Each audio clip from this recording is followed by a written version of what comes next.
So you heard me yesterday give an analogy of planes crashing for application development. Let's try one that's a little more fun. How about U.S. football? It's the big game. We've got to win this one. If we can bow our heads before the game and get just one thing right in IT, my bet is most of us would say it's solve the slowing, decaying application development, test, and delivery problems. The great challenges that we face there really are stagnating our ability to deliver interesting things. So let's hit on those three things we've got to introduce in order to make this successful, win this game. The first analogy here for the blocking sled is you've got to have development and testing in a much more live-like or realistic game-like scenario. When you think about it, these players are scrimmaging all the time.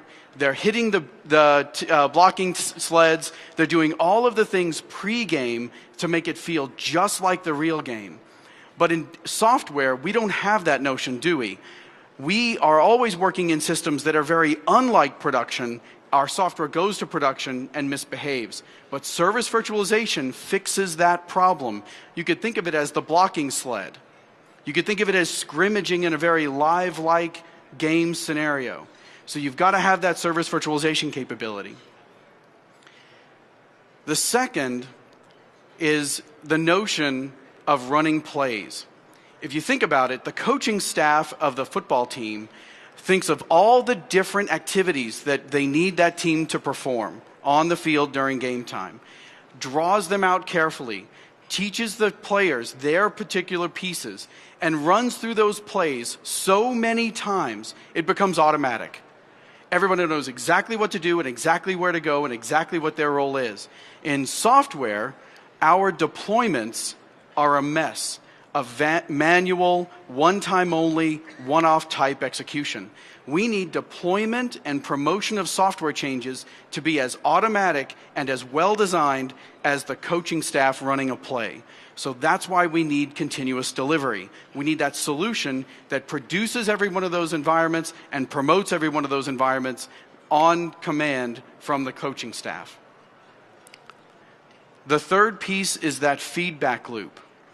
It's amazing, wouldn't it be amazing, if a football team ended the game on Sunday, showed up in the locker room on Monday, and didn't say a thing about what they did wrong the previous day, right? Haven't you heard the conversation during the game is always about, oh, they're going to look at that on film. But think about how often in software we have those kinds of issues. Oops, we should look at that on film, but we never actually look at it. The development team doesn't have the feedback from the production use of their own applications.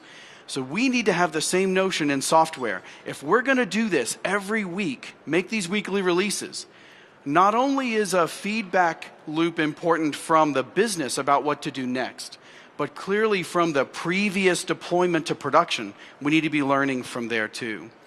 So that's why we need that feedback loop. It gives us the ability to understand what we're currently doing well and, of course, poorly, and adjust accordingly. So when you think about it, you take these three things, and the point I finished with yesterday, I'll finish with again. If we did these three capabilities fully leveraged, we would take 75% of the hours out of every software project we deliver on. There is so much wasted space in development cycles, even though we're in a hurry. There is so many quality issues, even though we're all focused on doing the best job that we can. When you introduce these capabilities, the same team wins the game faster, with less time, less money, and with a higher quality. We've seen it every time. I hope you'll take advantage of these three capabilities for your application development. Thank you very much.